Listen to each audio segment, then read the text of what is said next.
David Miller Rohit শর্মার record ছোঁয়ার 2 মাস আগে 2017 অক্টোবরে 35 বলে সেঞ্চুরি করে বিশ্ব রেকর্ড করেন ডেভিড মিলার। ম্যাচটিতে দক্ষিণ আফ্রিকার প্রতিপক্ষ ছিল বাংলাদেশ।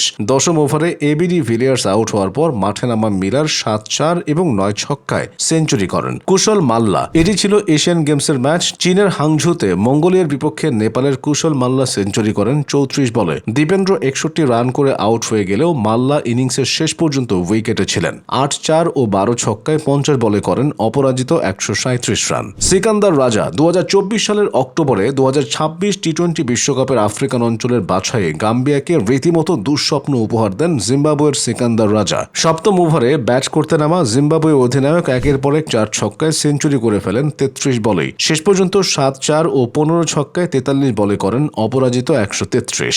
নিকোল লফটি ইটন 2024 সালের ফেব্রুয়ারিতে নেদারল্যান্ডস ও নামিবিয়াকে নিয়ে ত্রিদেশীয় সিরিজ আয়োজন করে নেপাল। 27 ফেব্রুয়ারি কীর্তিপুরে স্বাগতিক বোলারদের উপর ঝড় বইয়ে দেয় নামিবিয়ার নিকোল লফটি ইটন। 11-4 ও 8 ছক্কায় 33 বলে সেঞ্চুরি করেন তিনি। মোহাম্মদ ফাহাদ 5-4 ও 5 ছক্কা, মাত্র 13 বলেই 50। সোফিয়ায় তুরস্কের বিপক্ষে বুলগেরিয়ার মোহাম্মদ ফাহাদের শুরুটাই ছিল ঝোড়ো গতির। এরপর সেঞ্চুরিও হয়ে যায় 29 বলে। সাহিল চৌহান আন্তর্জাতিক টি-20-র দ্রুততম সেঞ্চুরির রেকর্ডটা এখন সাহিল চৌহানের। 2024 সালের 17 জুন সাইপ্রাসের মাটিতে তাদেরই বিপক্ষে মাত্র 27 বলে সেঞ্চুরি করেন এস্তোনিয়ার সাহিল। 50-তে পৌঁছান 14 বলে সেঞ্চুরি 27 বলে।